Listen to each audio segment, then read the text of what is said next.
சிம்பு தான் இழிச்சவன், இவங்களுக்கு பொறுத்தவரைக்கும் சிம்பு இழிச்சவன்ற மாதிரி கணக்கு. இவங்களுக்கு படத்தோட டைலாக் நம்ம திருப்பி அடிச்சு, அதான் நம்ம அடிச்சா திருப்பி அடிக்காதவங்க கோயிலுக்கு பூசாரி ஒரு ஸ்கூல் வாத்தியார்னு சொல்லுவாங்களா, அந்த மாதிரி எடுத்துக்கிட்டானுங்க. சிம்பு அவர்கள் தான் வந்து கண்டினியூவா வந்து அவருடைய பர்த்டே அப்போ வந்து என்னடா விழுந்துட்டு நினைச்சீங்கன்னு சொல்லி ஓட்ட சட்டாரண்டியா ஒரு 3 அறிவிப்பு கொடுத்தாரு. 3 படத்தோட இயக்குனர்களை யாருன்னு பாரு, எல்லாம் யங் டைரக்டர்ஸ். ஒரு படம் 2 படம் பண்ண டைரக்டர்கள் மட்டும்தான் கூப்பிட்டு சிம்பு வந்து வாய்ப்பு கொடுத்துருக்காரு. நான் தன்னை பெரிய ஆளா மாதிரி காட்டிக்கணும்லாம் ஆசைப்படவே இல்லை. சாதாரண ஒரு யங் டைரக்டர்ஸ்லாம் கூப்பிட்டு படம் பண்றாரு. ஸோ 3 படமும் லைனப் வச்சிருக்காரு. நமக்கு ஆன்ல 4 படம் வருது. நீங்க லிஸ்ட் எடுத்து பாருங்களேன், யாருக்குமே கிடையாது 4 படம். கான்ட்ரவர்சி கிரியேட் பண்ணி இதை வச்சு இந்த படத்தை ஓட வைக்கணும் அப்படின்ற மாதிரி ஏதாச்சும் ஒரு படம் சொல்லுவேன் சிம்புக்கு. ஒரு படமும் கிடையாது.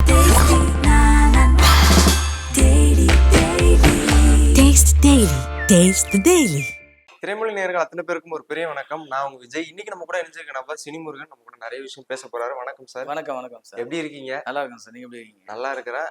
கண்டிப்பா நிறைய விஷயம் தொடர்ந்து பேசிட்டு இருக்கோம். இப்போ தமிழ் சினிமா எடுத்து பார்க்கும்போது நிறைய முன்னணி நடிகர்கள் நிறைய படங்கள் நடிச்சுட்டு வராங்க. சமீப காலமா படம் வந்து இன்னும் அப்கமிங்ல நிறைய லிஸ்ட் எடுத்து வச்சுட்டு இருக்கிற ஒரு முக்கியமான நபரா வந்து சிம்பு அவர்கள் இருக்காரு. கண்டிப்பா அவரை பத்தி நிறைய விஷயம் பேசலாம். என்ன ப்ராஜெக்ட்ஸ் பண்ணிட்டு இருக்காரு? இப்போ என்னென்ன ப்ராஜெக்ட்ஸ் போயிட்டு இருக்குது? இல்ல, சிம்பு அவர்கள் தான் வந்து கண்டினியூவா வந்து அவருடைய பர்த்டே அப்போ வந்து உங்களுக்கு அறிவிப்பு கொடுத்தாரு. 3 படம் கண்டினியூவா கொடுத்தாரு. அதாவது பேட்டை படத்துல ரஜினிகாந்த் ஒரு டைலாக் சொல்லுவார்ல, சார் நான் வீழ்வேன் என்று நினைத்தாயோ அப்படின்ற மாதிரி, அதுக்கு எக்ஸாம்பிள் கொடுக்குற மாதிரி சிம்புலாம் இல்ல காணாம போயிட்டாங்க அப்படின்ற மாதிரிலாம் வந்து எல்லாம் சொல்லிட்டு இருந்தாங்க. சும்மா ஒரு படம் ஓடல, ஒரு படம் தெரியலன்னு உடனே டக்குன்னு என்ன பண்ணிட்டாங்க, சிம்புவே அட்ரஸ் எல்லாம் போயிட்டாரு, இன்னைக்கு யாரோ மேல வந்துட்டாங்க அப்படின்ற மாதிரி சொல்ல ஆரம்பிச்சிட்டாங்க. என்னடா விழுந்துட்டு நினைச்சீங்கன்னு சொல்லி ஓட்ட சட்டாரண்டியா ஒரு 3 அறிவிப்பு கொடுத்தாரு. 3 படத்தோட இயக்குனர்களை யாருன்னு பாரு, எல்லாம் யங் டைரக்டர்ஸ். யாருமே வந்து ஒரு 20 படம் 30 படம் பண்ண டைரக்டர்ஸோ இல்ல அனுபவசாலிகளோ கிடையாது. ஓகே. யாரு, அஸ்வத் மாரிமுத்து ஒரு 2 படம் தான் பண்ணிருக்கவங்க தெரியும், ஓமை கடவுளே, அப்புறம் இப்ப சமீப டிராகன். அடுத்தது யாரு, ராம்குமார். அடுத்தது பண்ணிருக்காரு. ஆமா, அடுத்தது பாருங்க யாரு, நம்ம தேசிங் பெரியசாமி. ஒரே ஒரு படம் தான் பண்ணியிருக்காரு அவர். சோ ஒரு படம் 2 படம் பண்ண டைரக்டர்கள் மட்டும்தான் கூப்பிட்டு சிம்பு வந்து வாய்ப்பு கொடுத்திருக்காரு. சோ யோசிச்சு பாருங்க, நீங்க நான் வந்து பெரிய டைரக்டர்ல போட்டு, பெரிய மியூசிக் டைரக்டர் போட்டு நான் தன்னை பெரிய ஆளா மாதிரி காட்டிக்கணும்லாம் ஆசைப்படவே இல்லை. சாதாரண ஒரு யங் டைரக்டர்ஸ்லாம் கூப்பிட்டு படம் பண்றாரு. ஸோ 3 படமும் லைனப் வச்சிருக்காரு. இது இல்லாம தக் லைஃப்ல வந்து ஆல்ரெடி வந்து ஒரு இன்னொரு லீடிங் ஸ்டார் அந்த படத்துல, அதுவும் வந்து மணிரத்னம் சார் படத்துல பண்ணி கொடுத்துருக்காரு. சோ கண்டினியூவா ஒரு பாத்தீங்கன்னா இப்போ இந்த வருஷத்துல அடுத்த வருஷத்துக்குள்ள 4 படங்கள் இருக்கு அவருக்கு மொத்தமா. தக் லைஃப் ஜூன் ரிலீஸ் தெரியும். அதுக்கு அடுத்தது பாத்தீங்கன்னா எனக்கு தெரிஞ்சு STR 50 படம் வந்து தேசிங் பெரியசாமி, அதுவும் இந்த இயர்க்குள்ள கொண்டு வந்து ட்ரை பண்றாங்க. அடுத்த வருஷம் பார்த்தீங்கன்னா நெக்ஸ்ட் கண்டிப்பா ராம்குமார் படமும் அஸ்வத் மாரிமுத்தும் கண்டிப்பா அடுத்த வருஷம் 2 படமும் ரிலீஸ் ஆயிடும். ஸோ இந்த இன்னும் இப்போ 1.5 ஆண்டுகள் 1.5 ஆண்டுகள் வச்சுங்களேன், 1.5 ஆண்டுல 4 படம் வருது இப்போ இந்த நடிகருக்கு. இப்போ நீங்க லிஸ்ட் எடுத்து பாருங்களேன், யாருக்குமே கிடையாது 4 படம். இந்த இந்த இப்போ இந்த ஆண்டுல அடுத்த ஆண்டு 8 வரைக்கும் எந்த நடிகர் 4 படம் வச்சிருக்காங்க முன்னணி நடிகர்கள்? யாருக்குமே 4 படம் கிடையாது. இப்போ சிம்பு மட்டும் தானே 4 படம் வச்சிருக்காரு. அப்படி பார்க்கும்போது வந்து அப்ப யாரடா நீங்க விழுத்துல நினைச்சீங்க அப்படின்ற மாதிரி இப்ப எழுந்து வந்துட்டாரு. நீங்க ஒரு விஷயம் வந்து நீங்க அடிப்படையா நிறைய பேர் புரிதல் இல்லைங்க. என்னன்னா, தமிழ் சினிமா அந்த கதாநாயகர்ல ஒரு லிஸ்ட் எடுத்துனீங்க, இந்த சின்ன குழந்தையில இருந்து நடிச்சிட்டு இருக்க நடிகர்கள் யார் யாருன்னு சொல்லுங்க. சிம்பு, இன்னொன்னு கமலஹாசன். 2 பேர் தான் வந்து அந்த 5, 6 வயதுல இருந்து சினிமா துறையில தங்களை வந்து பதித்து முன் வந்தவங்க. வேற யாருமே வந்து 5, 6 ஆண்டு காலத்துல 5 வயது 6 வயதுல எந்த நடிகரும் வரல இன்னைக்கு வரைக்கும். நடிகைகள் வேணா சின்ன வயசுல வந்து ஏதாச்சும் ஒரு படத்துல குழந்தை நடிச்சு அப்புறம் பெரிய ஆளா இருக்காங்க, அது வேற. பட் நடிகர்கள் யாரு கணக்கு பண்ணீங்கன்னா 2 பேர் தான். நான் 5 வயசுல நடிச்சிட்டு இருக்கேன்டா, என்னையடா நீங்க வீழ்த்தணும்னு நினைச்சீங்க அப்படின்ற மாதிரி வந்து சிம்பு இன்னைக்கு வந்து எல்லாருக்கும் ஒட்டு மொத்தமா ஒரு பதிலடி கொடுத்துட்டாரு இந்த படங்களோட அப்டேட்னால.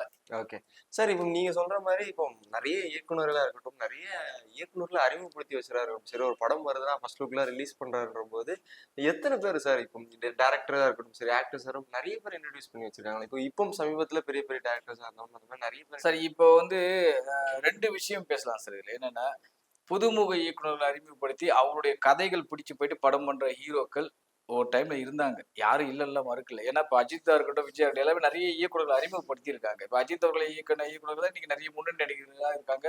முன்னணி இயக்குநர்களா ஏஆர் முருகதாஸ் அறிமுகப்படுத்தினாரு, SJ சூர்யா அறிமுகப்படுத்தினாரு, ஒரு சரவண சுப்பையாவை அறிமுகப்படுத்தினாரு, ஒரு AL விஜய் அறிமுகப்படுத்தினாரு. ஏன்னா அவங்களாம் வந்து இண்டஸ்ட்ரிக்குள்ள ஒரு ரவுண்ட் வந்தாங்க. இன்னொரு தரப்பு என்னன்னா, ஃபேமஸான டைரக்டரை போட்டா நம்ம படம் ஓடும், நம்ம கொஞ்சம் பெரிய ஆளா நினைக்கிறது 2வது ரகம். நீங்க பார்த்துருப்பீங்க, பெரிய பெரிய இயக்குநர்களை படத்துல போட்டு தன்னுடைய படங்களுக்கு ஒரு இன்னும் ஒரு கூஸ் பம்பா இருக்கிறதுக்காக வந்து வெற்றி பெற்ற இயக்குநர்கள் தூக்கி வந்து படமா போட்டு அடுத்த படத்துக்கு நம்ம தான் இவர் பண்ணணும், ஏன்னா நம்ம அப்பதான் இன்னும் நம்மளுடைய மார்க்கெட் இருக்குன்றது இது ஒரு 2வது ரகம். இந்த 2 ரகம் இருந்தது. ஆனா இப்ப இன்னைக்கு எல்லாரும் ஃபாலோ பண்ணிருக்காங்கன்னா 2வது ரகம் தான். ஏன்னா யாருமே வந்து ஒரு புதுமுக இயக்குனர் அறிமுகப்படுத்தி இங்க யாருமே வந்து சாதிக்கல. நீ எந்த நடிகர் வந்து புதுமுக இயக்குனர் அறிமுகப்படுத்துறாங்க? நீ சொல்ல ஃபர்ஸ்ட் படம் ஒரு ஒரு ரஜினிகாந்தோ, ஒரு அஜித் குமாரோ, ஒரு விஜயோ இல்ல ஒரு கமலோ புது இயக்குனர் அறிமுகப்படுத்தி இன்னைக்கு படம் பண்றாங்களா? யாரும் பண்றது. அன்னைக்கு பண்ணாங்க. ஆனா இன்னைக்கு ஏன்னா நீங்க அவர்கிட்டயே வந்து உருப்படியான ஸ்கிரீன் பிளேவோ இல்ல கதைகளோ இல்ல ஒரு நல்ல ஒரு விஷயங்களை கொண்டு வர மாதிரி இது அந்த மாதிரி ஒரு இன்னைக்கு வந்து அந்த கல்ச்சர் வந்து மாறிடுச்சு. அந்த ஜென்ரேஷன் பீப்புளும் மாறிட்டாங்க. இன்னைக்கு உட்காந்து ஒரு சீனை தண்ணி கிரிஞ்சு படம்ன்றவானுங்க, பூமர்ன்றவானுங்க. நீங்க உட்காந்து ஒரு சென்டிமெண்ட் சீன் அடிச்சு பாருங்க, அடப்போயா பூமர் படம்ன்றவானுங்க. நீங்க யோசிச்சு பாருங்க. நீங்க இப்போ டிராகன் படத்தை எடுத்துங்க, எத்தனை பூமர் சீன் இருக்கு சொல்லுங்க, எத்தனை கிரிஞ்சு சீன் இருக்கு சொல்லுங்க. ஆனா இருக்குது இல்ல. ஆனா என்ன பண்ண அதெல்லாம் மறுக்கடிச்சு சரி இன்னைக்கு ட்ரெண்டுக்கு ஏற்ற மாதிரி திடீர்னு வித்தியாசமான அனுபவத்தை காட்டுறதுனால அந்த படம் இப்படி ஹிட் ஆயிடுச்சு. இப்ப என்னன்னா இந்த இளம் இயக்குனர்கள் வாய்ப்பு கொடுக்கறது யாராரு பாத்தீங்கன்னா இப்போ சமீப காலத்துல சிம்பு தான் எனக்கு தெரிஞ்சு கொடுத்துட்டு இருக்காரு. ஏன்னா 3 பேருமே ஒரு படம் 2 படம் பண்ண இயக்குனர்ஸ். யாருமே வந்து 10 15 படம் பண்ண இயக்குனர்ஸ் கிடையாது. இப்போ கரண்ட் ட்ரெண்ட்ல பாத்தீங்கன்னா சிம்பு மட்டும் தான் எனக்கு தெரிஞ்சு வந்து புதுமுக இயக்குனர்ல அறிமுகப்படுத்திட்டு இருக்காரு. ஏன்னா விக்னேஷ் சிவன் நீங்க எடுத்துங்க, அவர் அறிமுகப்படுத்தினது யாரு? போடா போடி திரைப்படத்துல அவர் தான் அறிமுகப்படுத்தினார். உங்களுக்கு ஏன்னா நம்ம ஆதி கழிச்சதுன்னு எடுத்துக்கலாம். 2வது படம் வாய்ப்பு யார் கொடுத்தது? சிம்பு தான் கொடுத்தாரு. இன்னைக்கு அவர் குட் பேட் அக்லின்ற ஒரு எங்கேயோ போயிட்டாரு அவர். இன்னைக்கு இப்ப அந்த படம் வெற்றி பெற்று அவரோட ரேஞ்சில் எங்கேயோ போயிடும். நீங்க யோசிச்சு பாருங்க, இந்த மாதிரி இயக்குனர்களை அறிமுகப்படுத்துறது யாரு? இவரு. அப்ப கௌதம் மேனன் பாருங்க, தொடர்ந்து 3 படங்கள் கொடுத்தாரு. கௌதம் மேனன் வந்து எப்ப நான் சொல்றது என்னன்னா ஒரு டைம்ல வந்து அவருடைய படங்கள் தோல்வியான பிறகு வாய்ப்பு கொடுத்தவர் சிம்பு. விண்ணை தாண்டி வருவாயா படத்துல அதுக்கு முன்னாடி அவர் 2 படம் ஓடல, உங்களுக்கே தெரியும். அந்த டைம்ல வாய்ப்பு கொடுத்து திரும்பவும் வந்து கௌதம் மேனன் ஒரு இது கொண்டு வந்தாரு. அது பண்ணாரு. அப்புறம் அச்சம் பண்ணாரு, விந்து தண்ணி 3 படம் பண்ணாரு சிம்பு கூட, கௌதம் மேனன் கூட. அதே மாதிரி பாருங்க அவருடைய படங்கள் எல்லாம் பாருங்க, அவருடைய இதுல எடுத்து பாருங்க, எல்லாமே புதுமுக இயக்குனர்கள். அனுபவ இயக்குனர்கள் படம் எடுத்த கூட பெருசா போகல. இந்த வந்தா ராஜா அவர் கூட எடுத்தாரு. ஆனா அது கூட சரியா போய் ரீச் ஆகல. ஆனா புதுமுக இயக்குனர்களை வைத்து எடுக்கிற படம் நல்லாவே சக்சஸ் கொடுக்குது. அவருடைய ஏன்னா அவர் வந்து ஒரு 70 வயது 80 வயது அந்த ரேஞ்சில் இருக்க மாதிரி ஸ்டார் மாதிரி தெரியல. இப்ப ஒரு அமிதாப் பச்சன் ரேஞ்சுக்கு இருக்கிற ஸ்டாரை தூக்கி வந்து போட்டீங்கன்னா ஒரு அனுபவம் முழுக்க ஒரு இயக்குனர் தூக்கி படம் பண்ணலாம், ரைட்டு. அவர் பார்க்கறது இன்னமும் யூத்தா தான் இருக்கு. இப்போ கூட பாருங்க, இப்போ ஒரு படத்தோட காலேஜ் ஸ்டூடெண்ட் தான் நடிக்கிறாரு எனக்கு தெரிஞ்சு. ஏதோ கெட்டப்லாம் மாத்தி காலேஜ் ஸ்டூடெண்ட் நடிக்கிறான்னு கேள்விப்பட்டேன். ராம்குமார் படம் அந்த படத்துல ஒரு காலேஜ் ஸ்டூடெண்ட் தான் நடிக்கிறாரு. இன்னைக்கு பாருங்க சிம்பு தம்மு குத்துல பார்த்த ஒரு சிம்பு இப்ப பார்த்தா எப்படி இருக்கும் உங்களுக்கு யோசிச்சு பாருங்க. அந்த ஸ்டைல சுத்துறது, நோட்டு புக்கை சுத்துறது, விரல காட்டு பஞ்ச் டைலாக் பேசுறது, இதெல்லாம் வந்து அன்னைக்கு ரசிக்கிறதால இன்னைக்கு வந்து இந்த அளவுக்கு கொண்டாடுறாங்க அவருடைய ரசிகர்கள் எல்லாருமே. காரணம் என்ன? ஏப்பா சிம்பு போடும்பா, நான் படம் கதையை விட்டுருப்பா, நான் சிம்புக்காக போய் பார்ப்பேன். இந்த மாதிரி நடிகர்கள் இங்க எத்தனை கேட்டகரி இருக்காங்க, கைவிட்டு எண்ணிடலாம். நீங்க வெற்றி தோல்வி அடுத்ததுங்க. இப்போ ஒரு நடிகருக்காக படம் பாக்குறாங்க. இப்போ டிராகன் வந்து என்னன்னா படம் வெற்றி பெற்ற பிறகு எல்லாரும் பார்க்க ஆரம்பிச்சாங்க, ரைட்டு. சில படம் நிறைய படங்கள் இருக்கு. இப்போ கருடன் இருக்கட்டும், மகாராஜா இருக்கட்டும், இந்த படங்கள்லாம் விமர்சன ரீதியா வெற்றி பெற்ற பிறகு திரையரங்குல மக்கள் வந்து பார்க்க ஆரம்பிச்சாங்க. பட் சிம்பு, அஜித், ஒரு சில கேட்டகரி ஆஃப் பீப்புள், அதாவது நடிகர்ல இருக்காங்க. அவங்களாம் எப்படின்னா படம் எப்படி வேணா இருந்துட்டு போட்டோமா, நான் முதல்ல இவங்களை பார்க்க நான் வந்துருவேன், அதுக்கப்புறம் தான் எங்களுக்கு படமே அப்படின்ற மாதிரி நடிகர்கள் எத்தனை பேர் இருக்காங்க? கைவிட்டு எண்ணிடலாம் நீங்க. அந்த அந்த லிஸ்ட்ல இருக்கிறவர் தான் சிம்பு அவர்கள். சிம்பு படம் வருதா நான் போய் பார்த்துடணும் முதல்ல, அதுக்கப்புறம் படத்தை பத்தி என்ன அது எப்படி விழுந்துட்டு போட்டோம், எனக்கு தேவை சிம்பு படத்தை நான் பார்த்துருவேன், அவ்வளவுதான் அப்படின்ற ரசிகர்கள் தானே எனக்கு அதிகம் சிம்புக்கு. கண்டிப்பா. சரி, இப்போ எல்லாரும் ஒரு செட் ஆஃப் ஜானர்ல கதை சூஸ் பண்றாங்க. இப்போ இருக்க ஆக்டர்ஸ் எல்லாருமே ஒரு கைண்ட் ஆஃப் ஜானர் இருக்கும்போது எஸ்டிஆர் அவர்கள் சூஸ் பண்ற கதையா இருக்கட்டும் சரி, இப்போ வரப்போற படங்கள் கதையா இருக்கட்டும் சரி, எந்த மாதிரி ஒரு ஜானர்ல கதையை சூஸ் பண்ணுங்க? இல்ல இப்போ என்னன்னா இப்ப இருக்கிற எல்லா நடிகர்களுமே அந்த இது மாதிரி போயிடுறாங்க, ஸ்டோரியை பேஸ் பண்ணி போயிடுறாங்க. இப்ப சிவகார்த்திகேயன் கூட சமீபத்துல அமரன் ஸ்டோரியை பேஸ் பண்ணி தான் போனாரு அவரு. அதே மாதிரி பண்ணுங்க, பராசக்தியும் ஒரு ஸ்டோரியை பேஸ் பண்ண படம் தான். மதராசியும் அதே மாதிரி ஸ்டோரி பேஸ் பண்ண படம் தான். தனுஷ் அவருடைய படங்களோட எடுத்து பாருங்க, அசுரன், கர்ணன், வடச்சென்னை, இப்போ அடுத்தது அவர் பண்ற படங்கள் எல்லாமே ஸ்டோரியை பேஸ் பண்ணி தான் போயிட்டு இருக்காரு. ஆனா கமர்ஷியலை பேஸ் பண்ணி போடுறது யாரா இருப்பாருங்க, ஒரு குறிப்பிட்ட நடிகர்கள் தான். அதுல முக்கியமான ஒரு நடிகர் யாருன்னா சிம்பு அவர்கள். சிம்பு அவர்களுடைய வெற்றி தோல்வின்றது அடுத்த விஷயம் தான். பட் நான் வந்து எனக்கு பிடிச்ச மாதிரி தான் நான் படம் பண்ணுவேன். இந்த ஸ்டோரியை பேஸ் பண்ணி இதில் ஒரு கான்ட்ரவர்சியை கிரியேட் பண்ணி இதை வச்சு இந்த படத்தை ஓட வைக்கணும் அப்படின்ற மாதிரி ஏதாச்சும் ஒரு படம் சொல்லுவேன். சிம்புக்கா ஒரு படமும் கிடையாது. உட்காந்து பேசலாம் பேசிட்டு இருப்பான், அவர் ஷூட்டிங்க்கு சரியா வரமாட்டாரு, அப்புறம் வந்து ஒழுங்கா கால் ஷீட் கொடுக்க மாட்டாருன்ற பேசிட்டு பேசிட்டு தான் இருப்பான். இப்போ ஒழுங்கா இது பண்ணாம இப்போ 50 படத்துக்கு வந்துட்டாரு. நீங்க யோசிச்சு பாரு, 50வது படம் யாரு தேசிய படம். ஆனா அவன் வெளியில உட்காந்து பேசுறோம்னா பேசுவான், அவர் ஒழுங்கா மதிக்க மாட்டாரு, நவரச நாயகன் கார்த்திக் மாதிரி ஷூட்டிங் ஒழுங்கா டைம் கீப் அப் பண்ண மாட்டாரு. நடுவுல அந்த காலைல 8 படம் கூட மணிக்கு ஷூட்டிங்னா டிராப்ன்ற மாதிரி சொன்னாங்க. தேசிங் பெரியசாமி படமே நடுவுல டிராப் அப்படின்னு. டிராப் வந்து ப்ரொடியூசர் தான் சார் மாறி இருக்கு. பட் எதுவுமே இல்லையே, படம் டிராப் ஆகல. படம் எங்க டிராப் ஆச்சு? படம் வந்து அனௌன்ஸ்மெண்டே பண்ணிட்டாரு. படம் ஷூட்டிங்கே போக போறாங்க. ஏப்ரல் என்ன சம்திங் ஷூட்டிங் போறாங்க படமே. எங்க டிராப் ஆச்சு படம்? இப்ப சிம்புவோடைய நிறைய படங்கள் டிராப் ஆயிருக்கு. இப்ப வேட்டை மன்னன் அந்த டைம்ல வந்து பாத்தீங்கன்னா கான் ஒரு படம் பூஜை போட்டோம், உங்களுக்கு தெரியும், செல்வராகவன் இயக்கத்துல. வேட்டை மன்னன் கெட்டவன் அவரே டைரக்ஷன் பண்ணி போட்டது. அப்புறம் ஏசின்னு ஒரு படம் நினைக்கிறேன், ஏசின்னு அசின் சிம்பு படம். ஏதாவது நிறைய படங்கள் வந்து டிராப் ஆச்சு. அது வெவ்வேறு காரணங்கள் இருக்கும். அது எல்லாத்துக்கும் வந்து சிம்பு தான் காரணம் இப்படிலாம் ஒரு கதையை கட்டுக்கதையை கட்டுப்பானுங்க. அதே அங்க அப்படி பார்த்து எல்லா நடிகரும் எவ்வளவு படம் டிராப் ஆயிருங்க. இப்ப நீங்க ரஜினிகாந்த் ராணா படம் எடுக்கவே இல்லையே, அதுக்கு என்ன பதில் சொல்லுவாங்களா? கமலஹாசன் அவர் ஓன் படம் தானே போட்டார், சபாஸ் நாயுடு, உங்களுக்கு தெரியும்ல. என்ன ஆச்சு அந்த படம்? இது வரைக்கும் வரவே இல்லைல்ல. அஜித்குமார் காங்கேன்னு ஒரு படம் போட்டாங்க, பூஜை படம், உங்களுக்கு தெரியல. 4 அஜித் முதல் முறையாக 4 வேடங்களில் பேப்பர்லாம் விளம்பரம் இருந்துச்சு. அந்த படம் ஆச்சு, வரவே இல்லையே. எல்லா நடிகர்களுமே இருக்கு. ஏன்னா சிம்பு தான் இவங்க டார்கெட் பண்ணுவானுங்க உட்காந்துட்டு.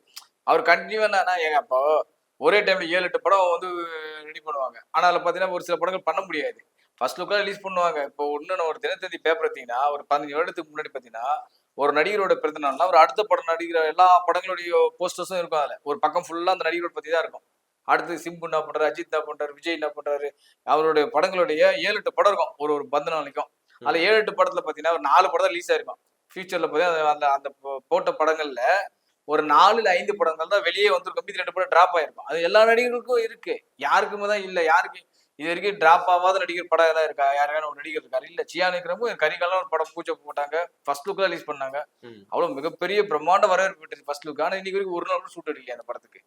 அப்படி இருக்கும்போது இவங்களுடைய விஷயம் என்ன? சிம்பு தான் பிடிக்கணும், சிம்பு தான் இழிச்சவாயன். இவங்களுக்கு பொறுத்தவரைக்கும் சிம்பு இழிச்சவாயன்ற மாதிரி கணக்கு இவங்களுக்கு. அதாவது படம் இது படத்தோட டைலாக், நம்ம திருப்பி அடிச்சு அதான் நம்ம அடிச்சா திருப்பி அடிக்காதவங்க கோயிலுக்கு பூசாரி ஒரு ஸ்கூல் வாத்தியார்னு சொல்லுவாங்களா, அந்த மாதிரி எடுத்துக்கிட்டானுங்க. நம்மளாம் என்ன பேசினாலும் ஏன்னா இந்த மாதிரி நடிகளை கண்டுக்க மாட்டாங்க. இப்ப ஒரு சில நடிகர் தான் இருக்காங்க, நீ என்ன பேசினாலும் அவங்க கண்டுக்கவே மாட்டாங்க, அவங்க வேலையை பார்த்துட்டு போயிட்டே இருப்பாங்க. அந்த மாதிரி ஆள் தான் சிம்பு. கண்டிப்பா. இப்போ தேசிங்க பெரியசாமியோட ப்ராஜெக்ட்ஸ் வரப்போகுது, அதை பத்தி பேசலாம். படம் ஸ்டார்டிங், படம் ஷூட் முன்னாடி என்ன ப்ராசஸ் போயிட்டு இருக்கு சார்? இப்போ ப்ரீ ப்ரொடக்ஷன்ல என்ன ப்ராசஸ் போயிட்டு இருக்கு? ஸ்டோரி டிஸ்கஷன்ல இருக்காங்க. ஸ்கிரிப்ட் ஒர்க்ல பண்ணி ஆல்ரெடி முடிச்சிட்டாரு அவர். ஸ்கிரிப்ட் எல்லாமே முடிச்சு தான் ஓகே பண்ணியிருக்காரு. அந்த படத்தை ஸ்கிரிப்ட் முடிச்சு தான் ஓகே பண்ணியிருக்காரு. ஆக்சுவலா அது வந்து ரஜினிகாந்த் அவர்களுக்கு பண்ண வேண்டிய ரோல். அது ஆக்சுவலா உங்களுக்கே தெரியும், அந்த கண்ணும் கண்ணும் கொள்ளையடித்தால் படத்தை அப்பவே வந்து ரஜினிகாந்த் ஃபோன் பண்ணி பாராட்டி எனக்கு ஒரு ஸ்கிரிப்ட் ரெடி பண்ணுங்க சொல்லி பண்ணி ஓகே வாங்கினதுக்கு அப்புறம் தான் வேண்டாம், அது நமக்கு வந்து அது கொஞ்சம் யூத் சப்ஜெக்டா இருக்கு, நமக்கு இது வேண்டாம்னு சொல்லி தான் ஒதுக்கி வச்சிருந்தாங்க. அதுக்கப்புறம் தான் வந்து இந்த கதையை வந்து 2 வருஷம் சிம்பு வந்து நான் பண்றது இப்ப நல்லா இருக்கு எனக்கு அதுதான் கமலஹாசன் அவர்கள் பேனர்ல இருக்கிறதா இருந்தது அந்த படம். பட் ஆனால் சில காரணங்களால எடுக்க முடியல. இப்போ அவர் வந்து வேற பேனர்ல படம் பண்றாங்க, உங்களுக்கே தெரியாது. அப்போ இப்போதைக்கு வந்து ஃபுல் ஃபிளட்ஜா ப்ரீ ப்ரொடக்ஷன் ஒர்க்ல பிஸியா இருக்காங்க. ஸோ ஆஃபீஸ் எல்லாம் போட்டு அதெல்லாம் பண்ணிட்டு தான் இருக்கு தேசிங் பெரியசாமி சார். எனக்கு தெரிஞ்சு April first week something shooting start ஆகுதுன்னு இந்த படம். லைக் ஷூட்டிங்னா படம் ஸ்டார்ட் பண்ண போறாங்கன்னா வேற எதாவது டெஸ்ட் ஷூட் எடுத்தாங்க. டெஸ்ட் ஷூட் எடுத்து இப்போ வந்து படத்துக்கு உண்டான அந்த ப்ரீ ப்ரொடக்ஷன் நடந்துட்டு இருக்கு. எனக்கு தெரிஞ்சு வந்து ராம்குமார் படம் வந்து ஃபர்ஸ்ட் ஃபுல்லா முடிச்சிட்டு அதுக்கு பிறகு வந்து தேசிங் பெரியசாமி படமும் நம்ம அஸ்வத் டிராகன் டைரக்டர் படமும் வந்து சைமல்டேனியஸா ஷூட்டிங் பண்ணி கொடுக்கறதா ஒரு பிளான் பண்ணிக்கிட்டு இருக்காங்க. இதுதான் வந்து இப்போதைக்கு செய்தி சிம்புக்கு. ஸோ இவரெல்லாம் வந்து இந்த மாதிரி சைமல்டேனியஸா படம் பண்றதுதான் பெரிய அபூர்வம். ஏன்னா அந்த சக்கச்சவந்தம் டைம்ல வந்து இது மாதிரி டக்கு டக்கு படம் பண்ணாரு. ஏன்னா ஒரு பாத்தீங்கன்னா சிம்பு படமே இல்ல, சைலண்டா இருந்தாரு. திடீர்னு பாத்தீங்கன்னா 3 நாள் படம் கண்டினியூவா கொடுத்தாரு. ஒரு விந்து தனிந்தது காடு, சக்கச்சவந்தவன், இது ஒரு 3 நாள் படம் 10 தலை அப்படின்ற மாதிரி கண்டினியூவா கொடுத்தாரு சிம்பு அவர்கள் அந்த டைம்ல. என்னடா இப்ப வந்தா மொத்தமா வராரு, வெளியில காணாம போயிடுறாரு அப்படின்ற மாதிரி எல்லாமே யோசிக்கிறாரு. இப்ப பாருங்க திரும்ப பாருங்க அகைன் அடிக்கிறாரு பாருங்க திரும்ப. இப்ப 4 படம் கையில இருக்குது அவருக்கு. அடுத்த ஈரெண்டுக்குள்ள சிம்புக்கு 4 படம் வந்துடும். Okay, super. அந்த 4 படம் போனாலும் அவர் நடிக்க படங்கள் எல்லாமே ஓரளவு பிளாக் பஸ்டர் ஆகிற படங்களா இருக்கு சார். வசூல் ரீதி தான் சார் பார்ப்பாங்க. இன்னைக்கு வந்து நீங்க படம் 100 நாள் 1 200 நாள் 1 கணக்கு கிடையாது சார். இப்போ வந்து இப்போ நீ 50 கோடியில பட்ஜெட்ல படம் பண்ணனா எனக்கு 70 கோடி 60 கோடி வச்சா எனக்கு ப்ராஃபிட் அவ்வளவுதான் அப்படின்ற மாதிரி தான் இன்னைக்கு இருக்காங்க. அது படம் நல்லா இருந்தா திரையின் உரிமையாளருக்கு லாபம் கிடைக்குது, அவ்வளவுதான். இன்னைக்கு முன்னணி அடிகள் வைத்து எடுக்கக்கூடிய எல்லா படமும் அந்த ப்ரொடியூசர் லாபமா தான் அமையும். ப்ரொடியூசர் லாபம் இல்லாம வாய்ப்பே கிடையாது. ஏன்னா அவங்களுக்கு television, OTT, FMs, other state rights எல்லாமே இருக்கு. ஸோ ஒரு 10 விஷயத்துல வந்து அவங்களுக்கு காசு கிடைக்கிற ஒரு விஷயம் தான் தியேட்டர். ஓகே, இப்போ ஒரு படம் தியேட்டர்னா எனக்கு 10 விதத்துல இருந்து காசு வரும் அந்த படத்தை வச்சு. அதுல ஒரு விஷயம் தியேட்டர். இப்ப அந்த ஒரு விஷயம் தியேட்டர்ல லாஸ் ஆகிறத வச்சு இவங்க அந்த படம் லாஸ்ன்றது, இப்போ ஓடிடில சரியா போகல அப்படின்றது, இந்த மாதிரி விஷயங்கள்லாம் வச்சிருக்காங்க. எல்லா இடங்களையும் லாபம் வரணும், 100ல ஒரு படம் தான் ஓடும் வருஷத்துக்கு. இப்போ பாத்தீங்க இப்போ இது வரைக்கும் எனக்கு தெரிஞ்சு வந்து இந்த வருஷமே 69 படமும் 70 படம் ரிலீஸ் ஆயிடுச்சு இது வரைக்கும். இந்த இன்னைக்கு டேட் வரைக்கும் 3 படம் தான் ஓடி இருக்கு. 70 படத்துல 3 படம் தான் ஓடி இருக்கு. இன்னும் 200 படம் ரெடியா இருக்கு. இந்த வருஷத்துல மட்டும் 200 படம் ரெடியா இருக்கு. 200 படம் எத்தனை படம் ஓடி எதிர்பார்க்குறீங்க சொல்லுங்க? கண்டிப்பா. இப்போ இன்னொரு பக்கம் ராம்குமார் ப்ராஜெக்ட்ஸ் ஒரு பக்கம் போயிட்டு இருந்தா கூட அதோட ஷூட்ஸ்லாம் நீங்க சொன்ன மாதிரி ஏப்ரல் ஃபர்ஸ்ட் வீக் ஸ்டார்ட் ஆக போகுதுன்ற நியூஸ்லாம் நம்ம கேட்டுட்டு இருக்கோம். எல்லாரும் அந்த படத்துல ஹீரோயினா யார் நடிக்க போறான்ற ஒரு பெரிய காசிப்ஸ்லாம் நம்ம சோஷியல் மீடியால பார்த்துட்டு இருக்கோம். யாரு தான் சார் ஹீரோ? அதுல வந்து 3 பேர் அப்ரோச் பண்ணியிருந்தாங்க சார். எனக்கு தெரிஞ்சு சாய் பல்லவி, ஓகே, அப்புறம் மிருனல் தாக்கூர் நடிகர், அப்புறம் வந்து ஸ்ரீலீலா. இவங்க 3 பேரை வந்து அப்ரோச் பண்ணியிருக்காங்க. ஆனா யாருக்கு டேட்ஸ் கிடைக்கும், யார் இதுன்ற ஃபைனல் நமக்கு தெரியாது. ஏன்னா படம் போய் ஷூட்டிங் ஆரம்பிச்சதுக்கு அப்புறம் கூட யார் ஹீரோ நடிக்கிறலாம் அறிவிச்சிருக்காங்க நிறைய படங்களுக்கு. யாரு ஜாயின் பண்ண போறாங்க, யார் ஹீரோயின்றதெல்லாம் அறிவிச்சிருக்காங்க. சிம்புக்கு ஹீரோயின்னா கண்டிப்பா இதுதான். சிம்புக்குலாம் வந்து ஹீரோ அவள ஹீரோயின் தான் நடிக்கணும். ஒரு ஹீரோயின் ஒரு காமெடியன் யாராச்சும் ஒருத்தர் வந்து இருக்கணும் கண்டிப்பா சிம்புக்கு. ஏன்னா அவர்லாம் இன்னும் அவர் யங் இதானுங்க இருக்காரு. அப்புறம் ஒண்டி இது மாதிரி இல்லையே. இப்ப 10 தலை படத்துல தான் நீங்க அந்த கெட்டப்ல நீங்க காமிச்சீங்க. மற்ற எல்லா படத்துலயும் பாருங்க அவர் இன்னமும் யூத்தா தானே சுத்திட்டு இருக்காரு. அவருக்கு ஒண்ணு அந்த அத்தனை வயசு ஆயிடுச்சுன்னு யாருக்கும் தெரியுமா? நீங்க யோசிச்சு பாருங்க. கிட்டத்தட்ட 47 சம்திங் ஏஜ் நினைக்கிறேன் அவருக்கு. 41 ஏஜ். 40 அபவ் 40 தாண்டிட்டாருன்னு வச்சுங்களேன். அபவ் 40 தாண்டினதுக்கு அப்புறமும் இன்னமும் 20 வயசு ரோல் 25 வயசு ரோல் படங்கள் தானே பண்றாரு. பண்ணணும், அந்த மாதிரி தான் பண்ணணும் ஆக்சுவலா. அப்பதான் வந்து இந்த ரோல் முடிச்சதுக்கு அப்புறம் நம்ம அடுத்தது மிடில் ரோலுக்கு போனோம். அதுக்கப்புறம் தான் அப்பர் ரோலுக்கு போனோம். இப்ப அந்த மாதிரி இப்பவே ஒரு 5 வருஷத்துக்கு இந்த மாதிரி ரோல்கள் பண்ணாதான் அடுத்து வந்து ஒரு மிடில் ரோல் மாதிரி போலாம். ஒரு கேங்ஸ்டர் படம், ஒரு போலீஸ் ஆபீசர், அந்த மாதிரி படங்களுக்கு அடுத்த ஸ்டெப்புக்கு போகணும். அதுக்கு அடுத்தது தான் கொஞ்சம் அதுக்கு ஏற்ற ரோலுக்கு ஏற்ற மாதிரி படங்கள் பண்ணலாம். அவருக்கு எனக்கு தெரிஞ்சு இன்னும் 10 வருஷம் யூத் ரோலே பண்ணலாம். எனக்கு தெரிஞ்சு அதெல்லாம் ஒண்ணுமே. அவர் நாங்க திடீர்னு உடம்பு ஏத்துறாரு, திடீர்னு 30 உடம்பு குறைக்கிறாரு. மாநாடு படத்துல முதல் சீனோட பாத்துக்கிட்டே எப்படிடா எப்படி ஆயிட்டு கேட்பாரு. கர்நாடகா நீங்க பாத்துருக்கீங்களா? அதெல்லாம் நான் அப்புறம் சொல்றேன்டா வாடா போலான்ட்டு போவார். நீங்க பாத்துருப்பீங்க. அது மாநாடு முன்னாடி படத்தை எடுத்து பாருங்க. சம்பந்தமே இருக்காது அந்த படத்துக்கும் இந்த படத்துக்கும். உங்களுக்கு புரியல? உங்களுக்கு ஒரே மாதிரி உடம்பு கொட்ட வச்சுக்கிறது ஒரு சில நடிகர்கள். எப்போ வேணாலும் ஏத்துவாங்க, எப்போ வேணாலும் குறைப்பாங்க அப்படின்ற நடிகர்கள் சில பேர் இருக்காங்க. அதுல வந்து சிம்பு ஒரு முக்கியமான ஆள். எப்போ வேணாலும் படத்துக்கு ஏற்ற மாதிரி நான் ஏத்திப்பேன், படத்துக்கு ஏற்ற மாதிரி நானே என் ஒயிட்டை குறைச்சிப்பேன் அப்படின்ற மாதிரி இருக்கவங்க நடிகர்கள்ல சிம்பு ஒரு முக்கியமான ஆள். ஓகே, அப்ப இந்த 3 பேர்ல யாராவது ஒருத்தர் டேட்ஸ் அவைலபிள்? கண்டிப்பா இந்த 3 பேர் யாராவது தான் கண்டிப்பா பண்றாங்க ஹீரோயினா. ஓகே, இன்னொரு பெரிய காசிப்ஸா போயிட்டு இருக்குது. சந்தானம் சார் திருப்பியும் சிம்பு கூட வந்து நடிக்க போறாருன்ற ஒரு பெரிய டாக். அது வந்து நானும் அந்த செய்தி கேள்விப்பட்டேன். சிம்பிளுங்க. சந்தானம் திரையில தோணுது முதல் படம் என்னங்க? மன்மதன் தானே. சிம்புவுக்கு ரொம்ப அவ்வளவு க்ளோஸ் அவரு. அப்படி பண்ணாம இருப்பாரு. கண்டிப்பா பண்ணுவாருல்ல. சந்தானம் முதல்ல திரையில தோன்ற படம் என்ன? மன்மதன் படம் தான் முதல்ல அறிமுகமான திரைப்படம் சந்தானம் அவர்கள். அதுக்கப்புறம் பல திரைப்படங்கள்ல சந்தானம் நடிச்சிருக்காரு சிம்பு கூட. அப்படி இருக்கும்போது எப்படி விட்டுருவாரு அவரு? கண்டிப்பா சிம்பு கூப்பிட்டோன்னா கண்டிப்பா போயிடுவாரு. அவங்க மேக்ஸிமம் கூப்பிடுறது அது வேற விஷயம். ஆனா பட் அதே மாதிரி சிம்பு படத்தினால முதல்ல திரையுலகு தோன்ற சந்தானம் அவர்கள் சிம்பு ஒரு படத்துல கூப்பிட்டா எப்படி நடிக்காம விட்டுருவாரு? மறுப்பு தெரிவிப்பாரு. கண்டிப்பா மாட்டாரு. கண்டிப்பா கூப்பிட்டாருன்னா கண்டிப்பா பண்ணுவாரு. சோ அப்ப ராம்குமார் ப்ராஜெக்ட்ல சந்தானம் இருக்குது, வாய்ப்பு இருக்கு. 100% வாய்ப்பு இருக்கு. ஏன்னா அவரே வந்து கம்பேக் சந்தானம் வந்து இப்ப நல்ல நிறைய படங்கள்ல வந்து சூஸ் பண்றாரு. சரி நல்ல ரோல் கிடைச்சா பண்ணலாம், நம்ம கதாநாயகனா நடிச்சிட்டு அதுவும் பண்ணுவோம் இதுவும் பண்ணுவோம் பண்றாருல. இப்ப விஜய் சேதுபதி ஹீரோவும் பண்றாரு, வில்லனும் பண்றாருல. அப்படி எடுத்துக்க வேண்டியதுதான். சிறப்பு. தொடர்ந்து எல்லாரும் சிம்புவோட அடுத்த படமா என்ன எஸ்டிஆர் அவர்களோட அடுத்த படமா வந்து தக் லைஃப் தான் வரப்போகுதுன்ற பெரிய எதிர்பார்ப்பு இருக்கு. எப்படி வந்திருக்கு தக் லைஃப்? அதோட ப்ரொமோஷன்ஸ் எல்லாம் எப்போ ஸ்டார்ட்? எனக்கு தெரிஞ்சது தக் லைஃப் திரைப்படம் வந்து மிட்ல இருந்து ப்ரொமோஷன் ஸ்டார்ட் பண்றாங்க. எனக்கு என்னுடைய கணிப்பு, நான் ஒரு நெருங்கிய வட்டாரத்துல நான் கேட்ட ஒரே விஷயம் என்னன்னா, சிம்புவோட கேரக்டர் பெரிய ஹைலைட்டா பேசுவாங்க அந்த படத்துல அப்படின்றாரு. இன்ட்ரோல் சீன் வந்து பெரிய கூஸ் பம்பா இருக்கும் அப்படின்ற மாதிரி வந்து சிம்பு தான் பெரிய ஹைலைட் அப்படின்ற மாதிரி நான் கேள்விப்பட்டேன் அந்த படத்துல. ஒரு மிகப்பெரிய ஒரு நெகட்டிவ் ரோல் பண்ணியிருக்காரு அந்த படத்துல. ஏன்னா ஓப்பனா சொல்லிடுறேன், அந்த படத்துல அவர் தான் வில்லனே. நிறைய பேர் தெரியுமா தெரியாது தெரியல. தக்லை திருப்பதி வில்லனே சிம்பு தான். அந்த மாதிரி அதுவும் இன்ட்ரோல் பிளாக்லாம் வந்து வேற லெவல்ல பண்ணியிருக்காங்க அப்படின்ற மாதிரி எனக்கு ஒரு செய்தி. சிம்புவோட கேரக்டர் இது வரைக்கும் பண்ண படங்கள்லயே ஒரு வித்தியாசமான கேரக்டர், பெருசா பேசப்படும் அப்படின்ற மாதிரி வந்து எனக்கு செய்தி. ஒரு நமக்கு தகுந்த ஒரு நபர்கிட்ட கேட்கும்போது சொன்ன செய்தி. ஓகே, சிறப்பு. இப்போ கமல் சாரும் அந்த படத்துல நடிக்கிறாரு. நிறைய கெட்டப்ஸ்லயும் அந்த கிளிம்ஸ்ல எல்லாம் பார்த்தோம். எத்தனை கெட்டப்ல கமல் சார் இருக்கு? சார் கமல் வந்து எனக்கு 2 இல்ல 3 கெட்டப்லயே வராரு அந்த படத்துல. அந்த டீசர் நம்ம ஒன்று பார்த்தோம் டைட்டில் லுக்ல, அந்த கெட்டப்ல வந்திருக்காரு. குருதீப் கமல் மாதிரி ஒரு கெட்டப்ல இருக்காரு. இன்னொன்னு வந்து நார்மலா ஒரு கமல் மாதிரி ஒரு கெட்டப்ல. மொத்தம் 3 கெட்டப்ல வந்து கமலஹாசன் இருக்காரு. அதுதான் வந்து கமல் தக்லைஃப். அவருக்கு என்னங்க கெட்டப்புக்கு பேர் போனவருக்கு, அவருக்கு என்னங்க நம்ம சொல்ல முடியாது. ஓகே, இந்த டேட்ஸ் மேனேஜ் பண்றதும் இருக்கும்ல. இப்போ நீங்க சொன்ன மாதிரி எஸ்டிஆர் அவர்கள் தக்லைஃப்ல நிறைய சீன்ஸ் எல்லாம் வர மாதிரி ஒரு சொன்னா கூட கமல் சாருக்கு எத்தனை டேட்ஸ் வாங்கணும் சார்? இப்போ ஒரே சிம்பிள் எல்லாம் விக்ரம் திரைப்படத்துல நம்ம என்னதான் பார்த்தாலும் கமல் சார் தான் மெயின் நம்ம பாக்குறது. ஆனா கமல் சாருடைய ஃபகத் ஃபாசிலோடைய கேரக்டர் அதிகம், டேட்ஸ் அதிகம். அந்த மாதிரி தான் இந்த தக் லைஃப்லயும். சிம்பு இப்போ கமல்ஹாசன் ஒரு 50 நாள் இருக்குன்னா சிம்புக்கு ஒரு 60 நாள் இருக்கும் கால் ஷூட்டிங் பீரியட் இந்த படத்துல எனக்கு தெரிஞ்சு.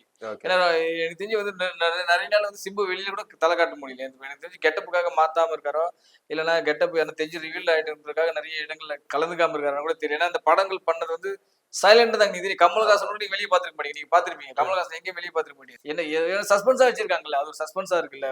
ஏதோ ஒரு கெட்டப் வந்து வித்தியாசமா இருக்க போகுது அப்படின்ற மாதிரி சிம்புக்கு. ஓகே. பெரிய பிளாக் பஸ்டர் தக் லைஃப் வரப்போகுது. கண்டிப்பா சார் தொடர்ந்து நிறைய விஷயம் எங்களுக்காக பேசுனீங்க. இன்னும் நிறைய பேசுவோம். ஏன்னா அடுத்தடுத்த படங்கள் நிறைய இருக்கு இந்த மாசம் சரி, அடுத்த மாசம் சரி. அதை பத்தி நிறைய பேசலாம். கண்டிப்பா உங்க நேரம் எங்களுக்காக ஒதுக்கினதுக்கு ரொம்ப நன்றி sir. Thank you sir. Thank you so much.